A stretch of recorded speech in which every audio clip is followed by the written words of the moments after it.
Joining us to discuss is Jeffrey Tucker, the founder and president of the Brownstone Institute and senior economics columnist for the Epoch Times. And we have Michael Busler, an economist and public policy analyst and professor of finance at Stockton University.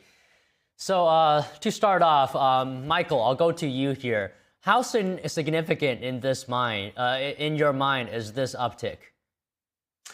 Not significant at all. So when President Trump entered office, the inflation rate was 2.9%.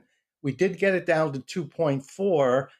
August jumped up to 2.9. In September, we got it 3%. If you look at the number, though, the core rate has been going down. Most of that increase, now the core rate excludes energy prices. Much of that increase last month was due to two refineries in California that were shut down, and it pushed up energy prices. But as we know, energy prices have started to come down. OPEC has increased production starting in the month of September, so that'll put downward pressure on price. And the U.S. is producing more oil per day now than ever, mostly as a result of President Trump's drill baby drill policy. So I expect in the coming months to see that inflation number drop down significantly. President Trump says by the middle of next year, oil prices may be down as low as $50 a barrel. That'll translate into about $2.50 a gallon for gasoline. So any upward pressure on price from the tariffs will be more than offset by falling energy prices, and the overall CPI will continue to go down. So Jeffrey, Michael addressed my concerns, but maybe you can speak to it as well, because we're back to a three handle on inflation. Are we in an environment of slightly elevated inflation and a softening labor market as well?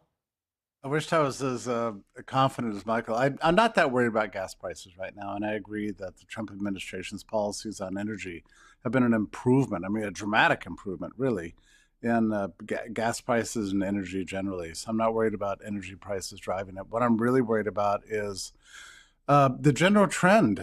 I've been written this for Epoch Times many, many times. The inflation tends to come in waves. Our last big experience in the 1970s went in three waves.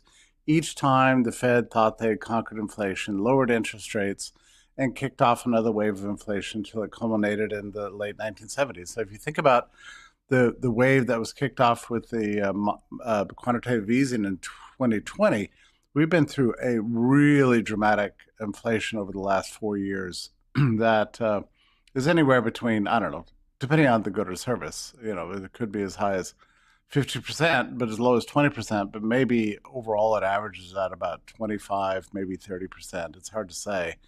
But the problem is that when you look at monetary aggregates right now, they've now exceeded what was their previous peak from 3 years ago.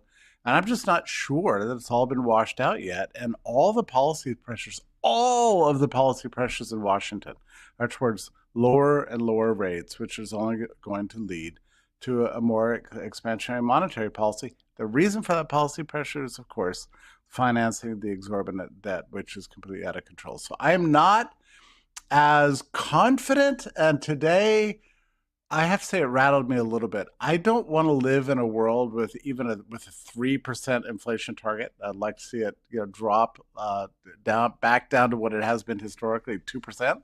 That would be really nice, and I'll just be much more comfortable when that day arrives. Hopefully it does arrive, as your guest predicts, later this year, right, or later in the spring. Okay, so Michael, if we look at all the data up to this point, what has been the trajectory of inflation?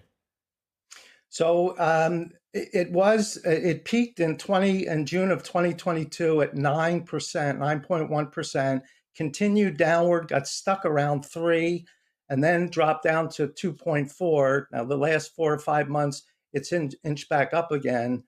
For a number of things, but the underlying causes of inflation are being mitigated.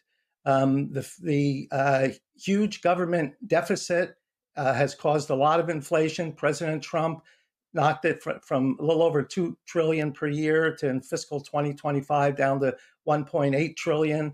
And it should continue to go down further as, although it's extremely difficult